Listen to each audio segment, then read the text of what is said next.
Mina olen Riina, küpsetan juuretisega tervislikke leibasid Tepa ja Tõrvus Valgus. Alustasin leivateoga umbes 7 aastat tagasi oma tervise pärast. Kuna tol ajal leiba ja saia sai ainult meie poest osta pärmi ja nisujahuga. Hakkasin tegema ise rukkileiba.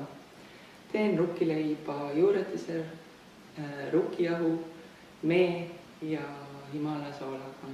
Panen natukene ka seemneid. Algul küpsetasin oma perele leiba ainult, edasi hakkasin pakkuma sõpradele ja nii on edasi laienenud minu müük kõikidele inimestele siin lähikonnas. Edasi sain teada, et toortatraleib on veel kasulikum. Õppisin tänu Liisa Kaasiku õpetuste järgi toortatraleiva teo ära. Pakun toortatraleiba 2 varianti päiksekutatud tomatitega ja magusamad ploomi ja pähkli oma, mis on inimestele lemmik. Edasi inimeste nõudlusel hakkasin juuretisega saia tegema. Tervislikkus ja toitumine on minu elus olnud juba pikemat aega ja tänu tervisliku toitumise ja eluviisile olen ma tervenenud, olen elurõõmsam, olen energilisem, suudan teha palju rohkem ja seda energiat ja elurõõmu oma leibade ja oma eluviisiga soovin ka pakkuda teistele inimestele. Mina olen Pille ja see on minu koer Kati. Meie tegeleme alates selle aasta juunikuust agilitiga. See on lõbus trenn nii koerale kui minule ja mõte tuli sellest, et treener Kati seadis oma õue üles agiliti raja ja kutsus kõiki osalema. Ja mulle meeldib koos koeraga millegiga tegeleda, et see ei oleks ainult lihtsalt jooksmine, vaid et me hüppame üle tõkete, jookseme tunnelites ja teeme seda kõike süsteemi järgi. See on lõbus trenn nii koerale kui minule. Minule annab ta võimaluse raskest tööpäevast puhata ja ennast psüühiliselt vormis hoida. Ja koeral on muidu lõbus. Tere, minu nimi on Kristiina Raudnager. Mina olen Juurimaa Talli treener ja ratsutaja. Olen hobustega tegelenud juba päris pisikesest peale. Alustasin 10-aastasena ja tänaseks päevaks on ratsutamises saanud minu hobi ja ka minu töö.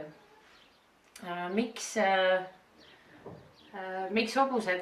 Et nagu ikka väikestele tüdrukutele hobused meeldivad ja nii sai ka minu tee alguse siis pisikestest ponidest ja tänaseks päevaks on mul oma hobuseid juba ligi 20.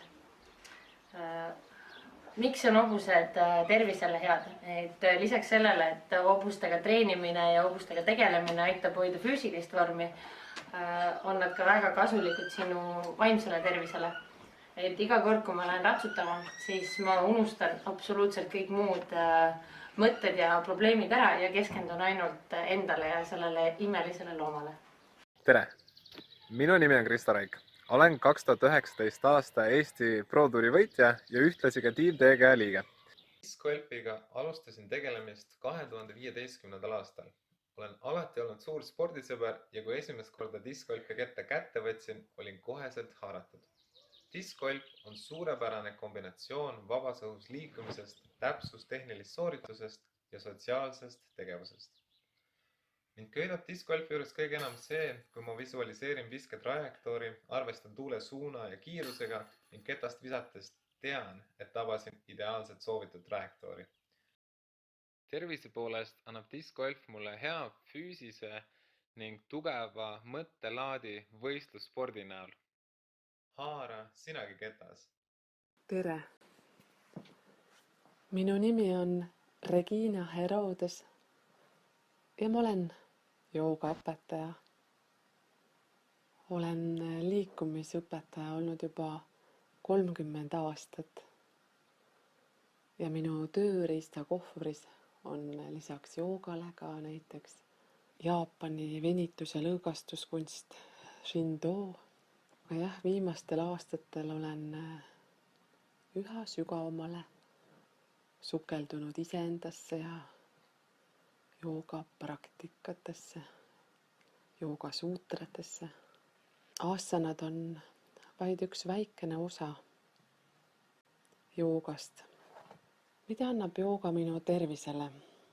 Jooga teeb inimese meistriks oma tunnete ja emotsioonide üle. Loomulikult vabastab ka jooga stressi, aitab taastada tasakaalu. Eluenergia hakkab kehas vabalt voolama, vabanevad blokeeringud, kerkib esile elurõõm, rahu ja teadlikkus. Aktiviseerub parasümpaatiline närvisüsteem ja vaikuses ja rahus jõuad iseenda tuumani. Kuuled oma südant, intuitsiooni ja hingetarkuseid. Mõnes mõttes ongi jooga teekond iseendani, oma südamesse.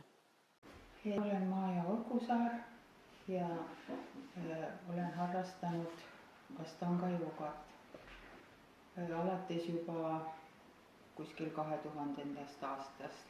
See oli 90-ndatel, kui mul õnnestus Zen-loo raamat saada. Huvi tekitas minu Zen-loo raamat, kus oli teatud joogaasendid, mis nagu mõjutavad tervist.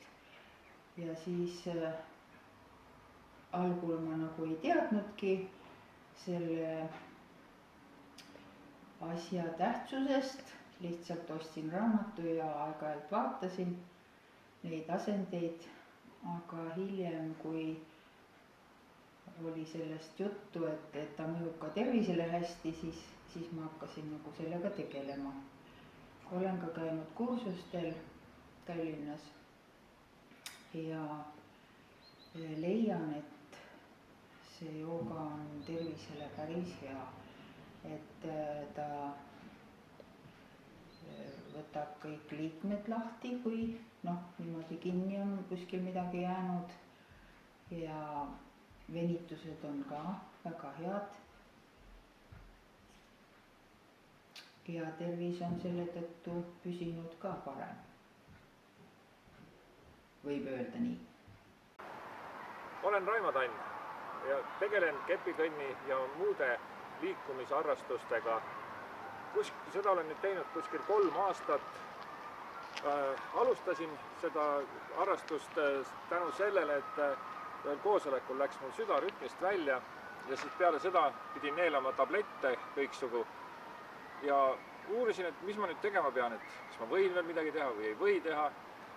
Ja siis tänu Viimsi spordi liikmele Siiri Visnapuule, kes ütles, et tule kepikõnnile, et hakkame koos jalutamas käima ja alustasingi sellega, mis tegelikult muutis ühest rohust jäin kohe lahti, siis trepist üles jalutades. Algul mul oli mõnikord paha olla, mõnikord ei olnud paha olla, ei saanud aru, mis probleem on.